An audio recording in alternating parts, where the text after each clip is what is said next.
Hi everyone. So welcome back to Excel interview preparation question and answers. Before this, we have released two more videos on the same. And what are the questions we have covered? So we have talked about what is a cell address in Excel, difference between sum and SUMIF, what is a pivot table, difference between note and comments, difference between and OR operators, how to create a drop-down list in Excel, how is a formula different from a function in Excel, what are the different types of referencing in Excel? Does each cell have unique address? Is it possible to make a pivot table using multiple sources of data or not?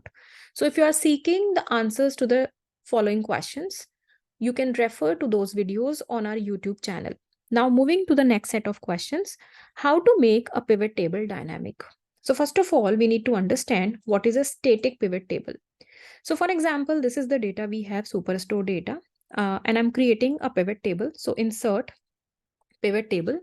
I'm selecting this range manually and I said, okay. Now I can create a pivot table. So I am taking, for example, ship mode and sales, and this pivot table has been created, right? We have 4 ship modes and their respective total sales is reflecting here. Now I go back to the data here, and in the end, for example, I am copying one more row and I'm changing the ship mode name to ABC. I'm coming here, refreshing the pivot table. So the next row, the new data which has been added is not reflecting in pivot table. It means the pivot table is not dynamic. This is static. And this is a major issue because if you are creating a report and a dashboard in corporate, and every time you are making changes in the raw data, adding more rows, you have to refresh your pivot tables. That is fine, but manually you cannot change the range. So why this problem is happening? Because if you go to pivot table analyze tools and you click on change data source, and you change the range to 5-4 because the row number has changed, and you say okay, so the new ship mode will reflect. But this is not feasible to change the data source every time you are updating the raw data. So what is the solution to this? You will select this whole data, will go to home, click on format as table and convert it into a table. So earlier it was a range, now it is a table. How to identify this?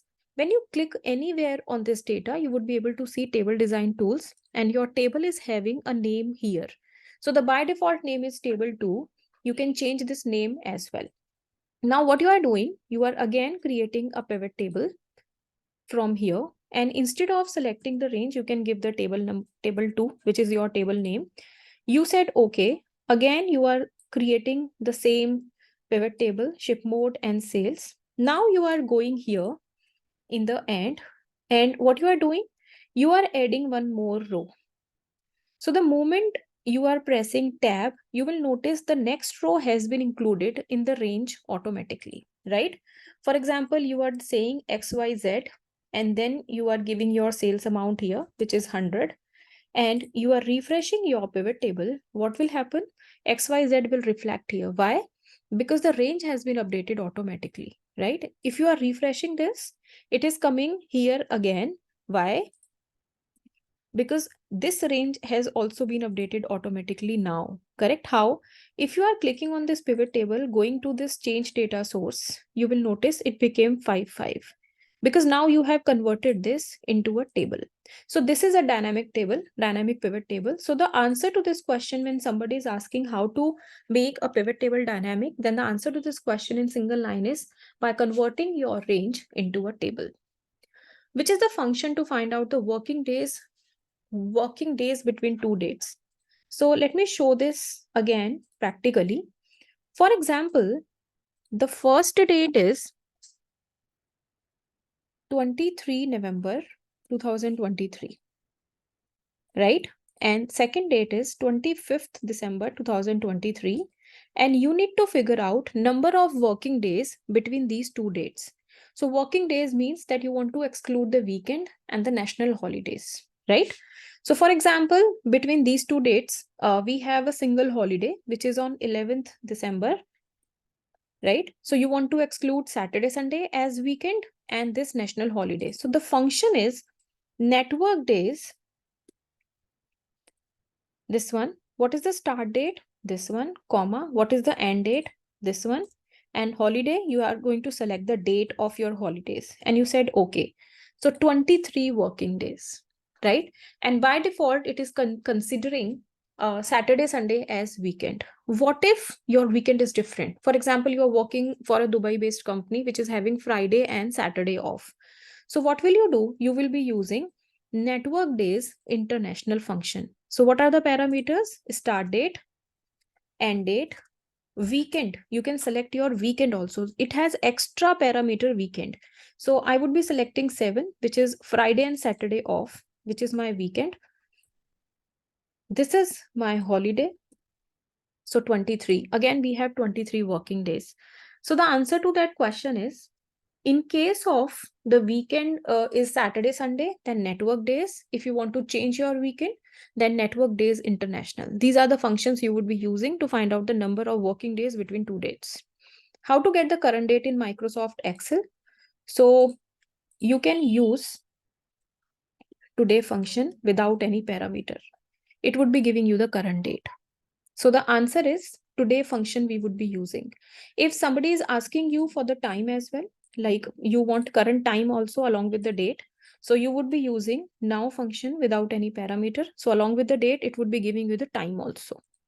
So these are the answers to the question. What are the different data formats in Excel? Pretty simple. Let's go back to Excel. If you are doing right click on any cell and click on format cells, it will give you all the data formats we have in Excel: general, number, currency, accounting, date, time, percentage, all these. So you can talk about these. These are pretty simple. You can answer them, right? And I think we have data types in almost all the tools. We have it in Power BI also, in SQL also. So these are pretty common in all the tools. And the last question is, what is Format Painter used for? Okay, so now I'm at Excel again, right? For example, I have formatted this cell to what? To probably the font color is purple, which is bold, right? And the background is this light, or take this light pink, right?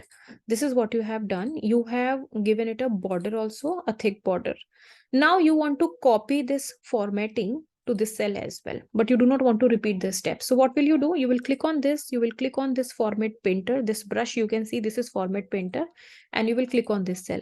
So Format Painter is used to copy the formatting.